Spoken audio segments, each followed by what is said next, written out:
Hello everyone, my name is Shiraz Ali. I'm a real estate agent and entrepreneur here in Austin, Texas. The following conversation is with Deep Parikh. Deep Parikh started in real estate in Austin when he was 19 years old. He's now 27 years old, started from wholesaling to flipping homes, and now has his own brokerage. He continues to wholesale and flip homes today. Now this conversation is very chill. It's two guys shooting the shit. I hope you get some information and some valuable ideas from this conversation. Going forward, I plan to do more interviews with Austin entrepreneurs and real estate colleagues across Texas. How'd you start investing originally? I got into investing right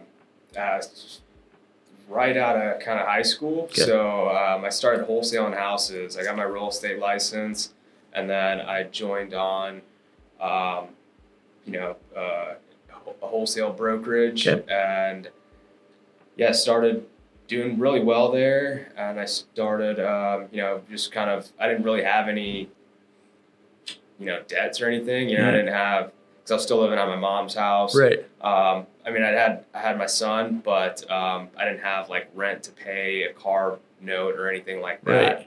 So, I was able to build up my capital to start flipping houses. I think so by the time, when I was 20 years old, I bought my first two houses. So crazy. And then one of them I kept as a rental for a bit. It was a duplex I kept, and then I sold it a couple years later. One I flipped right away, and then that same year I bought another one.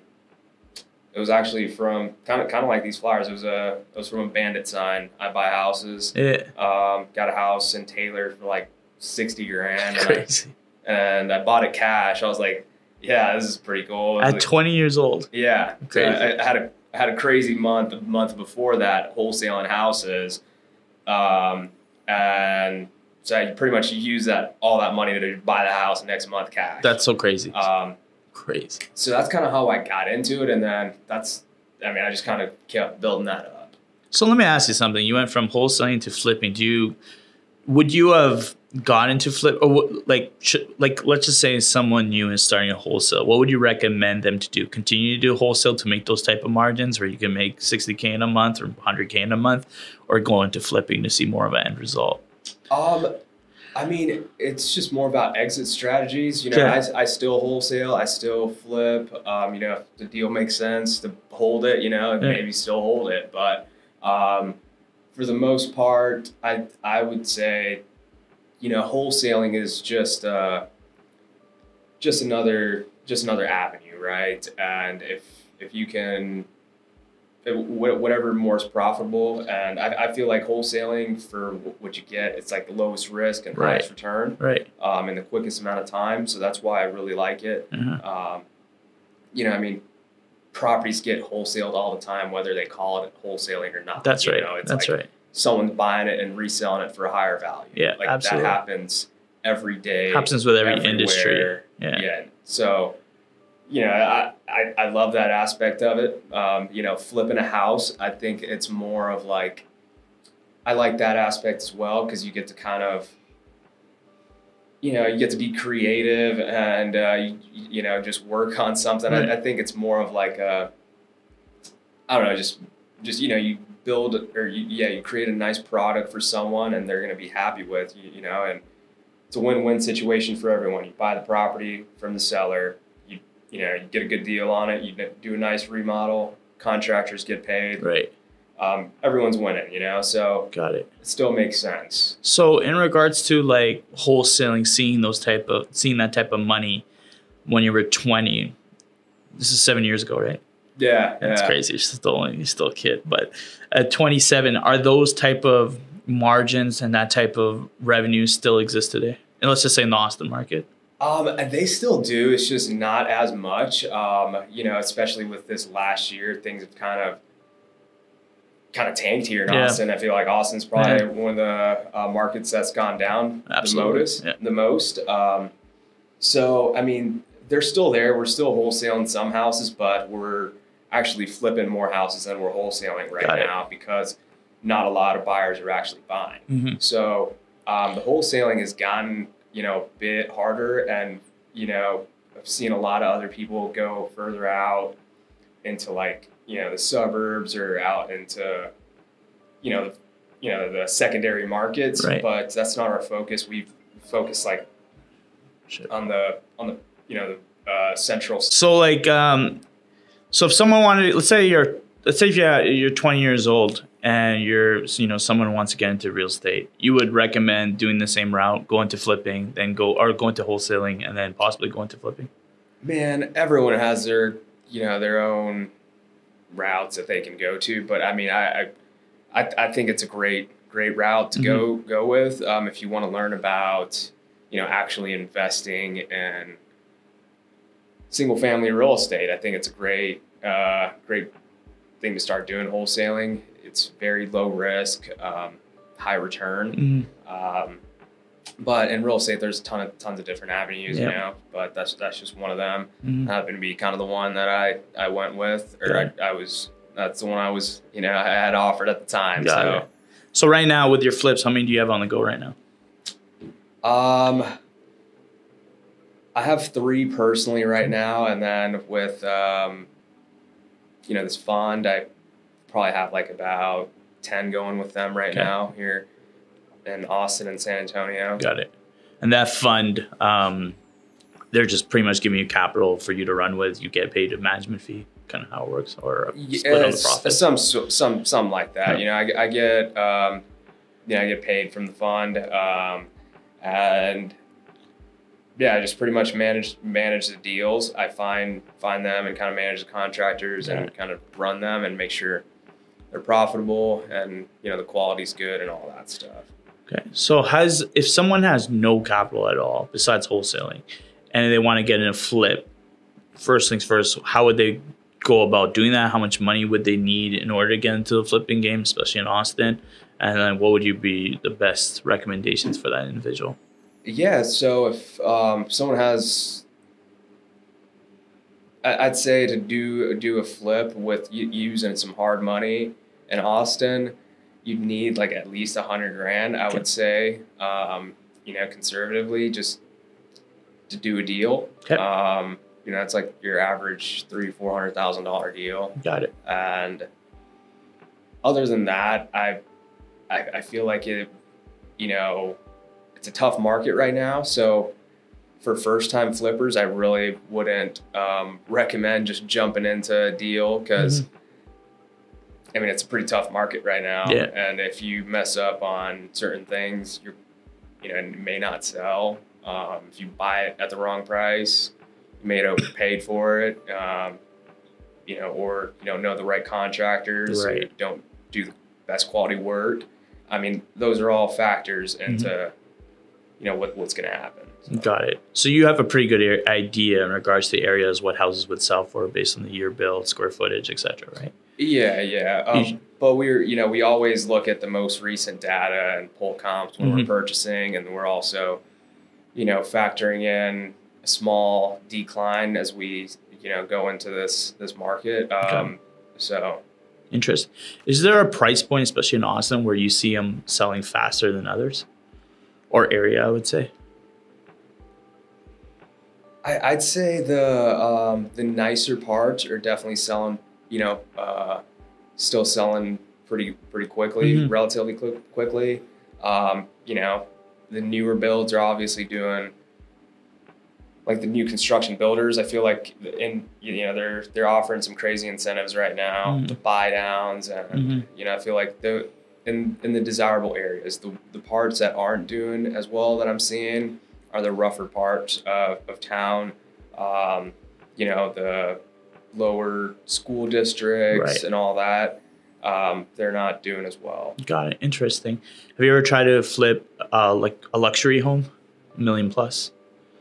I actually bought some historic houses downtown in East Austin.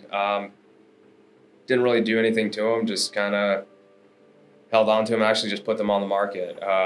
So we'll see how that goes. That I really try to stick to like the average price point, just because, that's what the average is. That's what the most people can afford, or that average. I feel like it's a more safer bet. Mm-hmm. And I just feel more comfortable with it just because it's, a worst case scenario. You could still rent it out and the mortgage payments aren't, crazy high. Got it. What's the most difficult thing about flipping houses? Buying the right deal, finding the right deal. Deals. Yeah, getting the right deal. That's probably the most hardest thing that I see people doing wrong is you make your money when you buy the house. And I feel like, that's what I see the most people. I see a lot of people overpaying for houses or, overlooking a lot of things about a house in order to just get a deal done. Have you ever gotten emotional about a house? Let's say the first few houses where you... Yeah, for sure. Yeah. For sure. There's deals that I got emotional about. It's cost me hundreds of thousands of dollars. Okay, so you've taken your hits. Got it. Yeah, I could have made a lot of money on them and ended up not, just because emotions are tied. So that's good. What's the biggest loss you took on flipping a house? To date, the only house that I've so far lost money on is a duplex I bought last year because we actually wholesaled it and the buyer backed out day before closing for some reason. And then this was in January or February last year. Okay. Like before the market had turned. The buyer backed out day before closing and I thought it was a great deal. I had a couple properties like right around there. And it was in Southeast Austin, a little rougher part. And I didn't really think too much about it. I just bought the deal. I was like, oh, why not? The market's great. It's a great duplex. If I can't sell it, I'll just keep this as a rental. Yeah. It'll be great. At 4% interest rate. Yeah. It's all day. This makes sense, And then the thing is on that one, there's a tenant there for 20 years who was on a month-to-month lease, and I was like, okay, this won't be a problem because I didn't really even pay attention to the house. I'd probably been there like once or twice, and after closing on it, I go there, try to get her out, and she's a very old, sick lady. She's smoking a cigarette as she opens the door, and I'm like, hey, I'm the new owner here, just wanted to see when you'd be able to get out, because I'm going to remodel the whole place. And I felt bad for her because she just looked really sick. And I was like, oh, this is going to be a problem getting this lady out of here. I already knew that. Yeah. I was like, all right, I'm just playing it nice. And she's like, okay, we'll work on this. And I could have, put the 30-day notice on her door, but I didn't want to do that because if you could just try to make it work without having to use force, I feel like that's probably the best way to do it. Absolutely. And so I let that go by, and that's just been in the back of my mind. Business is going, still crushing it. Market's awesome. Yeah. Wholesaling a ton of houses, and 3 months go by, 4 months go by. This lady still hasn't done anything. She's still there. I go knock on her door again, still there. And she has no plans on it. So I'm like, okay. And then by that time, I think June, July had came. When the market started coming down. So the market started tanking. Yeah. So I'm like, oh man, the prices are going down. Interest rates are going up. So actually I don't want to hold on to this anymore because that 4% is now 5, 6, 7, 6%. Right. So I was like, nah, actually I want to sell this thing. So I was like, all right, lady, but I know you're trying, but you need to really try because here's a 30-day notice. You got to get out. It was the first time I ever put a 30-day notice, and I wrote it myself through like Rocket Lawyer. Yeah. And I left the notice. I was like, all right, got 30 days. And then her daughter calls me like a day or two later. I was like, hey, did you guys get my notice? Are y'all gonna be out? Like, what's going on? And I text her that, and they're like, actually, your notice says. I put the following month. So I pretty much gave him 60 days. And she was like, actually, your notice says 6:30 or whatever. I was like, no, it doesn't. And they're like, yeah, it does. But then I took a picture of it too. I was like, no, it does. Let me see. Sure enough. I was like, okay. All right, well, I'll get back to you. No. Anyway, long story short, that was funny. That was like I shouldn't have bought that house because day before closing, I found my lenders. How much you buy the house for? It's $425. Cheap. $425 for a duplex. Yeah. And then at the time, the ARV, I was thinking like $650. I was like, spend $100,000 into it, $650 ARV. Each side rents for $2,000. Yeah. It wasn't that bad of a deal. It's still, so for me, it was just a bad timing and having to deal with this lady. So I literally this lady still would not move. So I had to help her find a place. I had to pay for movers to get her stuff out of there. And then, finally got it vacant. And then I didn't even remodel it, dude. I just put it on the market. It sat, got a bunch of low offers. And I ended up losing like $80,000 on it total. Wow. So that was that. Crazy. But yeah. I've lost a few on some houses. Yeah. Not that much on a house though, but yeah, you live and learn through different experiences, man. What else have you got burned on in the past? Have you ever got taken for a ride by a contractor? I know that's happened to me and a few other people. Oh yeah. For sure. You know, it's just part of it. You just got to find the right people, and once you do, stick with them. I feel like, I've gotten overcharged by a ton on things when I was, getting into it. Yeah. At first I would just get really bad quality contractors. I would go for the cheapest guys, and I've learned it's not the best way to do it. And then cutting costs on, important things is not the way to do it. Got it. In regards to contractors, which has been the most difficult in regards to which service, or is it electrical been the biggest issue, foundation, or is it just it's all relatively easy now for you? I'd say it's all relatively easy, man. I got a good crew. The biggest issue is like scaling it, getting that same quality into more deals, because they can only do so many at a time at that quality, right? Once you start scaling it, you got to hire on more people, and the quality starts to not be as good. Right, that's right. How long does it take for you to usually get in and out of a flip in Austin? I'd say like 4 to 6 months. Got it. And you pull permits or no? Or are majority of the ones you're... No, most of the time we're not pulling permits. Got it. So cosmetic stuff. Yeah, we're not like, adding any square feet. Got it. We're not, changing anything like that. Got it. So that duplex, would you say is pretty much your biggest challenge so far? Was that one? That's been done. Yeah, okay. That's been done. But that was a great learning lesson. It's always good learning lessons. And, man, I just use that as a learning lesson. Do you still buy off other wholesale companies right now? Yeah. Cool. Does the deal make sense? Yeah. I'm getting like a couple walk this week in San Antonio. Cool. And, man, I'm wholesalers, realtors, sellers, MLS, whatever. Everything. Yeah. Got it. And you're generating your own leads too. Yeah. That's good. When it comes to financing, you mentioned $100K you pretty much need $100K to get skin in the game. Does that include renovations, or you need some extra for renovations as well? Usually, if you're using hard money, you can roll that in. Okay.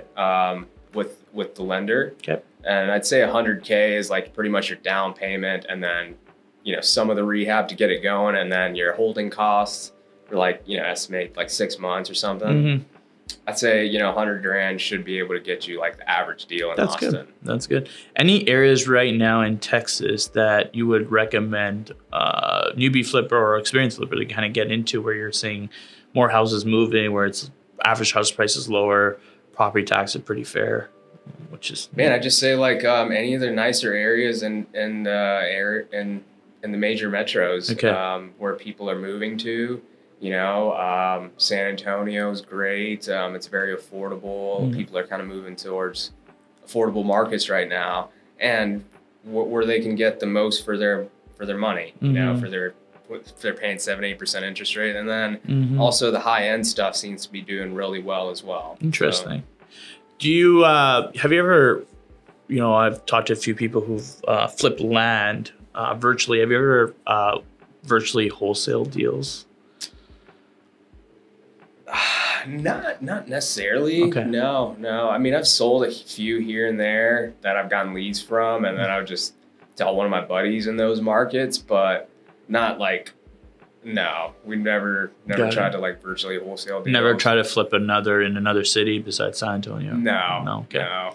I feel like, I don't know, for me at least, I'd like to be more local and,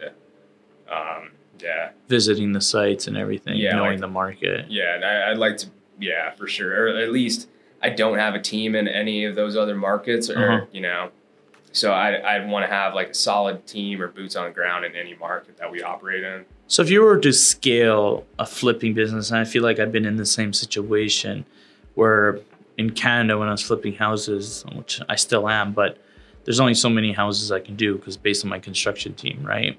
Even though I'm pumping leads and now reselling those leads as a wholesaler, what would you recommend if you're trying to scale a flipping business? What would be the steps and the staff you would need in order to scale it to do, let's say, 10 homes at one time? Because I feel like most flippers can't do that. Yeah. I mean, I think 10 homes is pretty reasonable. I mean, I think it's a good thing to, start. And I think just you got to have the leads coming in, which, for the most part sounds like you already got leads, and you can have just a good network of people and good understanding of the real estate market. And then from then on, I think it's a good management team. Like you need a project manager who's going to be, fully dedicated to that. And then kind of like a designer who's picking out the materials, designs, colors, and all that. Cause contractors, they're just going to put on and find whatever you give them. So you got to make sure all that align. And then the contractor, the project manager needs to be managing the contractors and the subcontractors to, be able to scale that. You can find different crews, and just, I feel like that's the biggest thing, scaling the crews and having the model down. Thing is with the way houses, so let me ask you this before we get more into that, but in regards to your flips, or in regards to any average flipper, what would you recommend their margin should be if they're gonna, undergo a flip? It should be 20K, 30K, 50K, 100K. I mean, it's all relative to the price points and stuff. I mean, I know like a 10% cash on cash ROI, like, if you're buying it true cash, getting a 10 to rent it 15. Out, right. No, if you're just flipping it, getting a 10% return on a flip. It's, if you're just buying it straight cash, that's not bad. No financing, no holding costs. So, but if you're leveraging, you can easily get 20, 30% on, hard money. If you're using hard money, you can get 20, 30% on these deals. So interesting.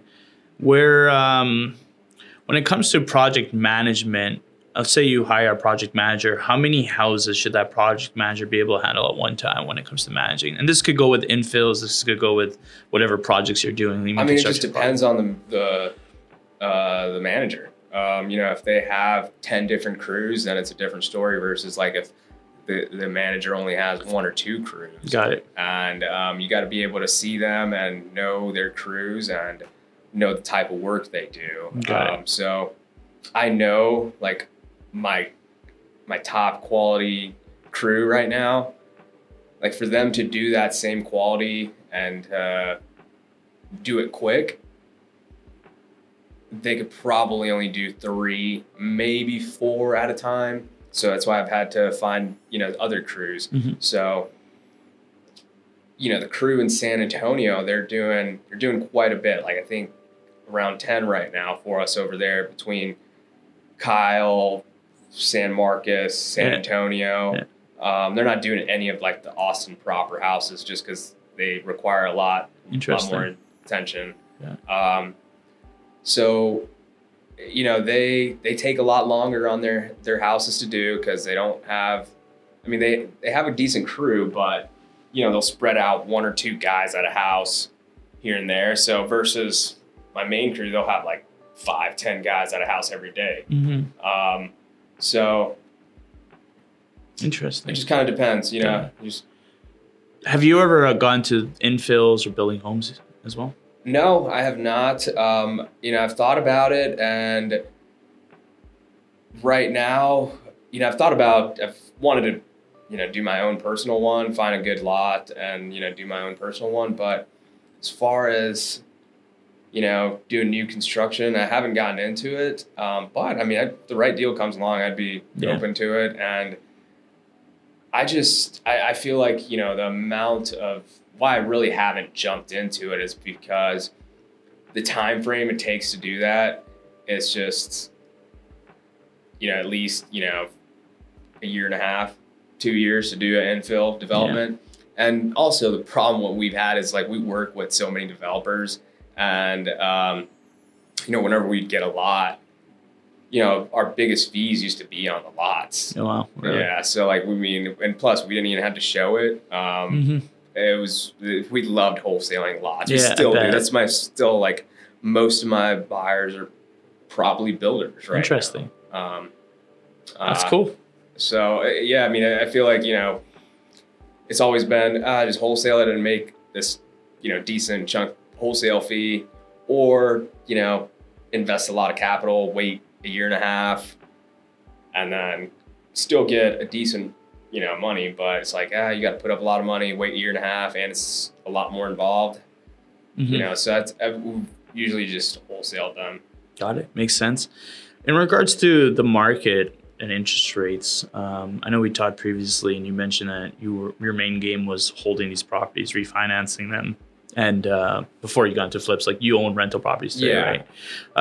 Would you go back? How would you go back to that in this environment? Would you just keep more money into the deal to try to cash flow, or would you just eat the money per month until rates get a little bit better? No, right now we're not really focused on any buy and holds right now. We're just doing flips, but you know, I think we have thought about getting back into it because it would be a good, here in the next 6 months, it's going to be a great time to buy some properties and hold them. So I think for moving forward, what we would do is if we were to get back into the buying rental game, we would just put up more money or just buy it cash and because I feel like we probably wouldn't be looking at markets like Austin for rentals for a long time. We would probably go into the more affordable markets like the San Antonios, the DFW, still in major metros, but like the, you know, below the average price point. A lot of the Midwestern cities, I think there's some good spots in Florida. Interesting. So those would be areas that I have thought of. Like, I think in the next year would be great opportunities to buy, because you could buy houses in San Antonio. You could buy houses under $100,000 and they rent out for $1,000 a day, $1,000 a month. Yeah. You know? So those types of opportunities we would potentially eventually consider. Interesting. Have you ever thought of short-term investing, like building for Airbnbs and short-term STRs? I actually did it. It just wasn't for me. Okay. And I feel like I kind of got into the game a little late, and I feel like it's a lot more involved, and it just wasn't for me. Got it. That wasn't my game. That wasn't what we initially did anyway. So I feel like it, yeah, I mean, I know there's people that are doing well at it, but I also know there's, you know, it's super saturated. So no, man, I don't plan on going back into that. With the banks right now, if you were to do a fix and hold, what type of loan to value ratio would you get right now in this market? Man, I'm not even sure. Just because, you know, banks are tightening lending on all residential real estate right now. And I haven't even tried to get a bank loan for buy and hold right now. Yeah. I wouldn't even bother. No. In regards to commercial real estate, with what's happening with, especially with office space, where do you see the direction going in regards to some of these spaces that are vacant? A lot of them are going to go into defaults. I think there's going to be, just a big wave of those just because, they're all on, most of them are on adjustable rate mortgages, short-term loans, just like all commercial real estate. And, they have a couple options, which is either to refinance at a much higher rate or sell it. And, the new buyers are going to be basing that value off the higher rate. So a lot of them owe more than what it's worth, and the banks realize that. So it's going to be interesting to see what happens. It's just going to, there's going to be some good opportunities out there. Do you think it's, besides obviously people still working at home, do you still see that trend continuing with, it's been a few years since COVID was at its peak. People still aren't back in the office. I know, some big companies are calling them back in the office, which I always was a big believer in that. I think, to be very productive and get, everyone on the same page and have everyone kind of be like as part of the team. I feel like it's pretty valuable to have like an office and like people to show up and, so you can learn off each other and bounce ideas off each other. You can't kind of do that at home when you just get on a Zoom call or something. And I think it will make a comeback. I think it should. I think people working from home is it's great. And it's not bad, but for a lot of jobs, I think some things should be, you can do remotely, which, for some people it's not a problem, but I feel like a lot of people don't have that discipline to still kind of do the same numbers as if they were, in the office. Speaking about home offices, when you're flipping a home, do you take that in consideration now when it comes to design work, where you're thinking bedroom, this could be an office, or this could be an office, this could be a bedroom? No, not really. Okay. Usually, if the floor plan is weird, or if it's just like a normal floor plan, we'll just leave it as a bedroom and just kind of leave it. But if there's like an actual dedicated office or study, like in the front of the house or something, it just depends. Do you try to add bedrooms in some of these homes? No, not really. No. How about garages? You ever try to make that into living space? No, I hate when people convert garages. I see it a lot now. I saw. No, I actually don't. We just bought one yesterday. We're unconverting. Why do you hate it? It just, I don't think it looks that nice. Okay. I feel like I love my garages. I don't know. For your cars, for your toys, or is it? Yeah, just because, storage and your car, your bikes. Storage, I understand, but coming from Canada where we pray for garages on every house, in the cold, I come to Texas and everyone's cars on the driveway, everyone's cars on the side street. Yeah, I still like a garage, No, it doesn't add value when you're the living space in the garage. Sometimes if you do it really, really nice and if it has a good design and floor plan, like flow, but most of the time when homeowners have done it, it's just been badly done. Got it. That makes sense. And I've definitely seen it add value for sure. Got it. For sure. But I'm just So to do a pretty nice rent on a double garage, how much would you be looking at to make it actually look, appealing? Probably like, depending on what you want to add in there. Some people, if you add like a kitchenette in there and some plumbing in there, then can 20 grand. Yeah. Still pretty good value though. Whether it's rental space in the future, short-term rental. For rental space, I could see that for sure. But I think we try not to even buy houses with funky floor plans or unless we're just getting like a really good deal on it.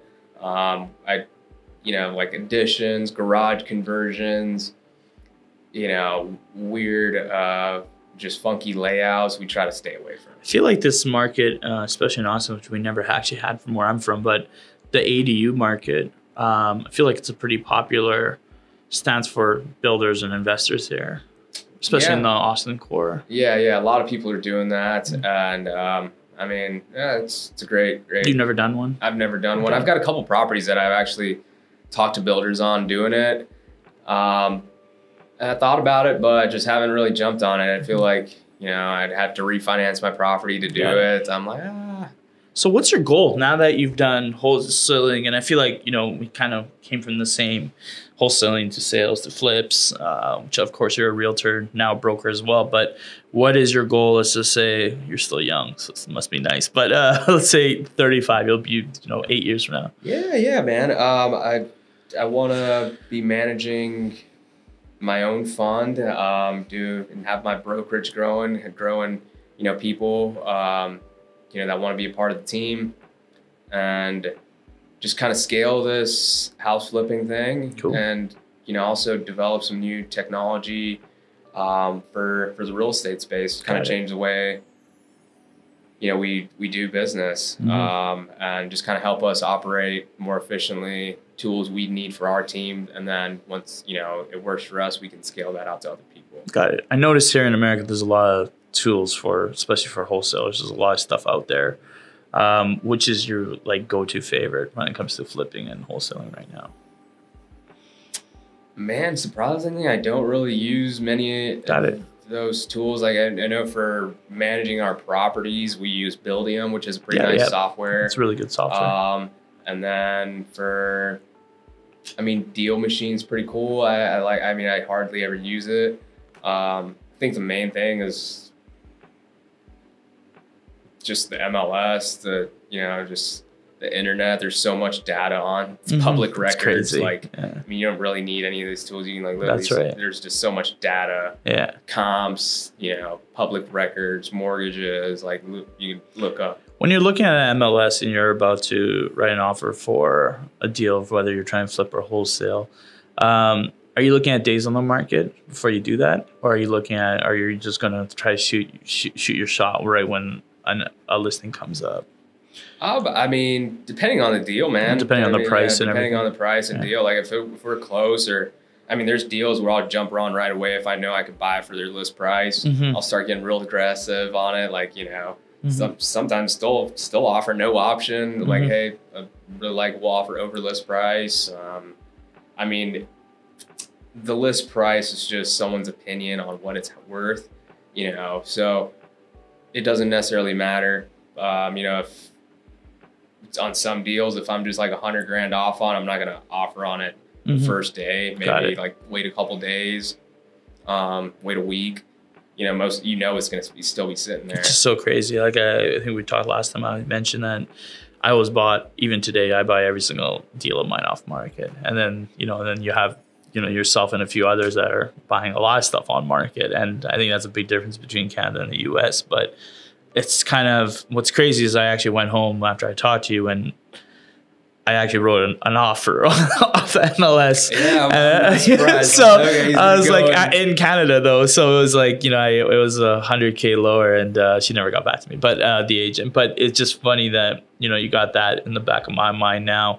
When it comes to off-market lead generation, what has been your favorite, your go-to, or what you would recommend a new wholesaler or flipper get into? Generate their own leads. I'd say networking and connections is the best way to do it. Cool. That's how I've done it. I know we actually do send a bunch of letters and all that stuff, and it works. But lowest, most cost efficient way, and I feel like the most enjoyable way of doing it is doing business with people you like that are in the space that you can kind of build a connection with. Wholesalers, realtors, other investors. I feel like they're all great buy sources. Awesome. That makes the most sense for sure. In Austin, is there any conferences or events or weekly events or meetups that you would recommend for investors or people trying to get into it? Man, there's always so many events every week. I can't even keep up with them. There's a bunch, man. I can't even think of any off the top of my head. I went to a few through Meetup and Eventbrite. So yeah. Seems like there's one next week on Flex Space. It's a conference at Circuit of Americas I'll be attending. Just to kind of get a feel and idea of that. That's cool though. But yeah, the brokerage. So let's just say you're looking for, you have your broker license, you have your brokerage, and what type of new agent do you want to connect with to kind of work with you? Yeah, I would love to take on agents that are wanting to get into the investing world, the finance world, real estate, finance, investing world is kind of what I'm focused on. Okay. I've never been an agent that, like listed properties and, like a traditional realtor. So that would be kind of what we're hoping to get, people who are interested in learning about the investing world. Got it. Cool. And what would you get them to do right off the bat in regards to like working with you? Would they be involved more on the project management side? Would they be involved in writing offers, or would they be invited trying to get lead gen, door knocking, et cetera, cold calling? So, as far as the brokerage, like that could kind of be whatever they want to do. Okay. Whatever they want to do, and as far as like my personal team and the fund, we're going to have people that are just, acquisitions team, always looking for deals, and then project management team, and then like an operations team, like an executive team. Got it. That would kind of, we'll run the numbers, operations, and then acquisitions team, and, project team, they'll kind of handle all that, finding the deals, running them, and interesting. So it sounds like there's plenty of deals still in Austin and the San Antonio market out there, right? For people to kind of get into. For sure, man. There's always deals. Got it. Life always happens, Yeah. In regards to, so you don't really have much experience in regards to infills or commercial, correct? No, I don't. But you do have people that you could get in touch if they needed to get in touch with these individuals? Yeah, I know a lot of the top builders here in Austin. That's good. What are like go-to upgrades or renovations that you do in your homes? Are you like, this is a must? Is it kitchen? Is it flooring? Is it painting? Yeah, I think painting like almost always given. And I think the biggest bang for your buck is probably like a covered patio, which adds a lot of value. Like really? Yeah, if a house doesn't have a covered patio, if you add that on there, it adds a lot of value. And then another really... So you'll pour the slab and everything? Interesting. Yeah. And I think another big thing is a really nice front door. I feel like that gives you a really high ROI on your... Interesting. Because that's like... The exterior is one of the first things people see in front doors, what they walk through. I love. That's cool. Yeah, never even thought about that. That's cool. So obviously, kitchen, bathrooms, you got to mac out. You got to redo them anyway all the time. Covered porch. That's interesting. Yeah, I never actually a picture of one that we're kind of doing. That's it's like. Oh yeah. So we did the cedar on top, and then we put the tile on. Did you build that fence out too? Yeah, we did all new fence, kind of same stain, and tile, cool patio. That's cool. Yeah, because at that house there was no. It was just you walk outdoor, there's nothing there. It's just a little small concrete pad. What's the craziest thing you ever found in a house that you took over? Snake? Dude, actually, just like last week, man, I bought one a couple weeks ago, and it was in East Austin. There's a huge bee infestation there. Like after the foundation guys were, digging up holes, and then they found out they busted open a hole in one of the walls somehow, and the bees started attacking them. It felt real bad. I got bit up. Oh no! But yeah, I had to call a beekeeper to come out there and remove the bees. Crazy. Yeah, but it wasn't surprised, dude. It was a ton of bees, and it wasn't even that expensive. It was like $350. Not bad. I was like, because I think they. So what they do is they're gonna keep or take the bees and move them to a bee farm. Interesting. They're like real honeybees. So yeah, that's good stuff. Interesting. Probably make money off that, right? I'm sure they do, but they get it off my property. So interesting. Bees. Yeah, never been through that. I've had like the 10 dead rats and dead cats and stuff. Yeah. It's been gross. Yeah. I haven't had no. I haven't had any. We have basements up in Canada, so there's all kinds of yeah. weird shit you see underneath Oh, there. I'd right? imagine. Yeah. Like there's. Yeah, I've been in basements up in the north. Yeah. Not in Canada, but. Nah. Yeah. See, the thing with basements is you do get that usable space, right? Which adds that extra square footage. Right? Yeah. Majority do. It's like, mostly fully furnished basements, right? Yeah. Where you're going to see a nice ROI. But then you also get the square footage here compared to other places. You prefer, like, just personally, do you prefer 1 stories or 2 stories, like, as your personal touch? I mean, it just depends on the house. Like I've seen like really nice 1 stories, and then I've seen really nice 2 stories. So it's just like. Do you compare? You comp when you're comping a property? Is that one of your? Yeah, like if I'm looking at a 1 story, I'll try to find 1 story comps. Right. But if there's, similar square footage, finished out 2-story comp, I'm not going to overlook it. Right now in comparables, how far would you go back in order to with the market the way it's turning right now? We're going back like 3 to 6 months. You're still going 6 months though, even at this time. Yeah, I mean some pockets, in certain pockets, like we're basing the most value on the most recent ones. But some pockets, they don't have, because it's, 3 months is a pretty short period of time. They don't have like fully mapped out houses. So you got to go back a little further. Got it.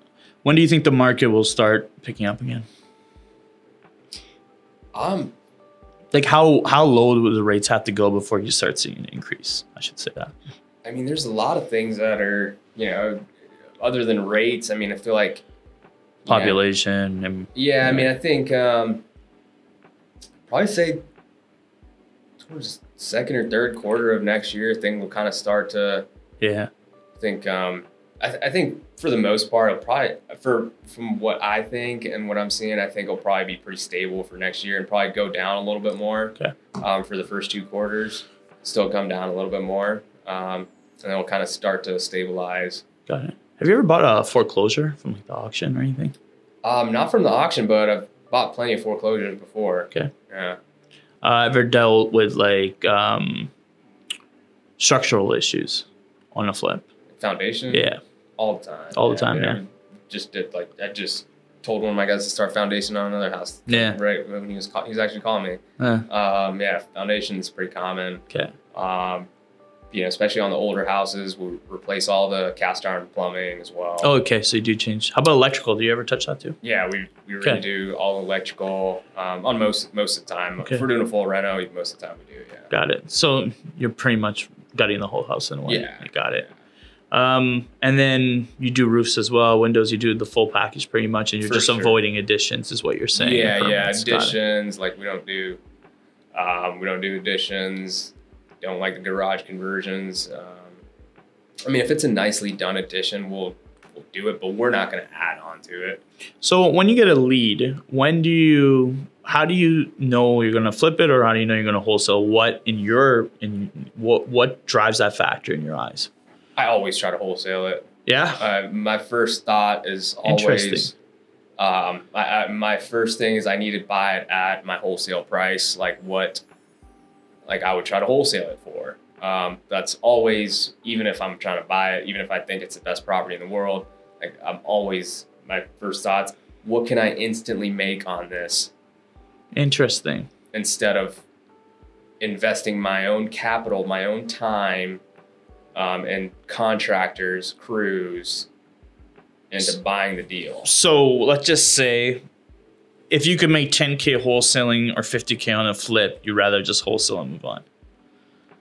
Yeah. Interesting. Yeah. Yeah. A lot of people don't talk about that. That's cool. Yeah. I mean, if it's like 100K versus 10K, then I just make that wholesale fee 30, 40K. Got it. And I'm like, okay, if I can make 30, 40K on this wholesale fee versus 100K on the flip, yeah. Or even 20, 30, like whatever makes sense, It's good to know. That's interesting. And it's also like timing wise, right? Like if you have too many projects going, and if you can make even $5,000 on a deal and just move it instead of having to take on another one at the time when your contractors or funds are low or contractors are tied up or whatever. So when I flip houses, I look at quickest turnaround. So I'm one of the guys get in, get out in 60 days. And then is that more worth my $50,000 on my margin, that's what I look for. Yeah. Before in the past, it used to be 30,000 in 90 days, right? Which then you start looking at it, you're like, it's not really worth my time. Yeah. When it comes to the wholesale side, I was similar, 5-10 grand, move on. Or I would just list it and make that 5-10 grand anyways, right? So that was another thing where the benefits of being a realtor when I was doing more on the investing side. But that's interesting. That's good to know that you look at wholesaling before. So pump the lead, wholesale. Yeah. Like even a lot of the deals that I sent you, I was like, all right, if nobody buys it, I'll buy it. Yeah. But I'm gonna try to wholesale it. That's interesting. But there's a lot of people aren't buying right now. I mean, I have a lot of, and maybe my network, because I really just rely on like my few solid people that I've known, or because I don't really go out looking for new buyers or anything like that. So it's funny you mention that because I was on PropStream, which people don't know. It's a great app for investors where you can find a lot of data. And I looked at the cash buyers in Austin, and there was like 29,000, right? Cash buyers, 24,000, something like that. And I started thinking like, I could literally have someone call these buyers and set up meetings to figure out what their buy box is, right? But at the same time, a lot of those people probably aren't into investing. They're just rich. There's a lot of rich people in Austin. And yeah, it's different because now you have the California investments, your investors. You have investors across, the states that are investing in Austin because Austin's obviously got that momentum for it. So it's interesting is finding more buyers and then pushing out these deals to them. Yeah. So, I mean, there's a lot of buyers for sure, but I know a lot of people have pulled back here in Austin right now. Yeah. They're pumping the brakes. So you got your main 10 guys type of thing. Yeah. Like I know people can cold call and do that, but again, the same thing as finding buyers. Like I like to do business with people I like. Yeah, most of my buyers are my friends. Yeah, that's what I'm talking about. That's cool. Most of my buyers are my friends. That's cool. I've had plenty of people, try to work with me, and if we just never had that connection, like I'll just you like building relationships, which is so like they'll just fall off. Like I won't even try, but I won't remember to send them something. Like kind of remember. Yeah. But sure. So it's good. Your relationship building. You're obviously the guys you're signing deals with too. Grateful for you. And most of them have bought plenty of deals from me, cool. And so a lot of them, they all have slowed down for sure. Yeah. With this last year. Interesting. So that's why it's kind of been harder for me to wholesale houses versus before the last, couple years where I think like wholesaling like 70, 80 houses a year. Wow. And, like average fees were like 30, 40 grand. That's crazy. Yeah, it was great. And it was a good time for sure. Yeah, absolutely. It was a good time. Yeah. Good for you, man. It was a good time, but now we kind of have to switch it up. So we're, I've been telling people that right now. I don't think you could ask. You're right. The next 6 months is probably the best time you can ask to buy a house since for a very long time, right? But you buy when there's blood on the streets, and there's plenty of opportunities right now. I feel like it's just how aggressive are these rates going to come lower? And obviously we've seen, rates go from 8% to 7.34% yesterday, right? In America at least. And, how much lower will that go before you start seeing that boom in the economy again? But we'll see, man. Yeah, we'll see, man. We'll see. It'll be interesting to see. But yeah, like you said, man, I think it'll be a great time to buy property. Especially for the experienced investor that has cash. This is the best time to come in and buy property. That's why big funds and Wall Street's doing it. Yeah, it's crazy. I actually see on who owns half these neighborhoods, and it just blows my mind that hedge funds got their hands on a lot of stuff in Dallas. Yeah, they're literally doing build to own communities. Yeah, like they're build to rent communities. Smart. They just build the whole subdivision, just rent them out. It's like apartments. Yeah, but single family assets are different than apartments where you can liquidate them one by one quickly, and per door they have a way higher ROI. that's why the big funds are doing it. Why they haven't scaled it is because of the same things we talked about. Like, it's hard to scale single family houses without the right team, the crews, and the tools, which, you know, I think it's coming along, and that's why they're getting more and more into it, because with the new technology, AI, softwares, it makes it easier and easier to manage properties, like single family houses. Right. Like, so I've always had an issue with managing properties. Like, I have a team up there that are managing for me and still deal with issues today, right? So shitty tenants, issues with rent, issues with repairs, and stuff like that. So it's one of my weak spots, to be honest, is management. Even contract crews, like, I wasn't good at it. I feel like it's always a hurdle you got to overcome. Yeah. Are you good at managing? Do you enjoy it, dealing with your? No, I hate it. I don't. Says the guy who owns a brokerage. No, man. I feel like my guys are pretty solid. Like, it's not bad. Like, I'll probably go to my projects like once or twice a week. And for the most part, they do a great job. And it's been good. Interesting. How long right now, with the way the market is, are average days on the market for some of your products when they're up on the market?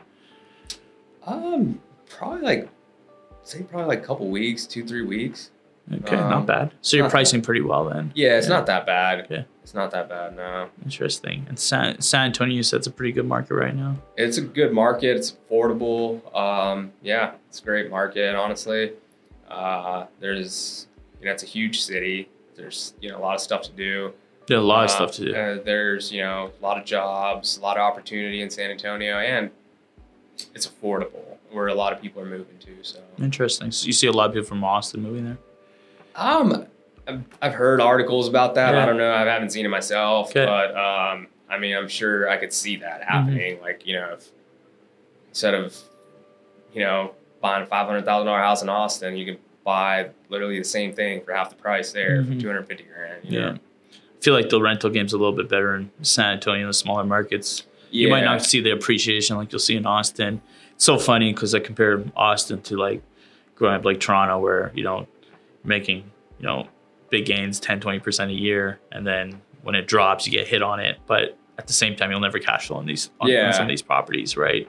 If you're putting 20-25%, you're still going to eat it with the property taxes. It's exactly the same. But sometimes I think, man, maybe I should have put all my money in Toronto when I was up in Canada, and I would have seen big gains, right? But then I'm very washed up between, is that the right play or long-term wealth and not the appreciation, right? So it's I think it's good to have a little bit of mix of it all, right? For sure. Have you ever looked into Arizona or any other states? You mentioned Florida. No, I know Phoenix has been blowing up for quite some time, but I know it's kind of like an Austin market. Okay. It's very volatile. Man, right now I think our main focus is to get Texas down before looking anywhere else, and then I think, before we go into, those markets, like the more expensive markets, we'd probably, especially right now, we'd probably go to the Midwestern cities, the Orlando, Jacksonville, cities like that, and that are just more affordable, below the average price point. I think that's going to be a good safe bet. Got it. And when you're buying up houses right now, you're looking at the average house price of the neighborhood, not Austin, correct? And then purchasing well below that. Yeah. I'm looking at like the current comps in the neighborhood. You're trying to keep it around 75% after the renos. Yeah, a lot of times we even go up to 80%. Okay. Sometimes a little more, just depending on the deal, and if it's depending on the neighborhood deal. Are you designing the houses yourself, or you have a designer too? Man, right now I kind of am. Cool. And I need to get a team going to kind of grow it. So yeah. You stage all your houses as well? The ones in Austin we do. Okay, got it. Not the ones in San Antonio. Interesting. What does an average house, a stage house cost now, like a stager, for let's say 1 month? I'd say like $2,000, $2,500. Okay, cool. Interesting. Yeah, it's important to stage. I realized that too. I tried the virtual staging for a bit there when the market was hot. Yeah. Market was hot though. Yeah.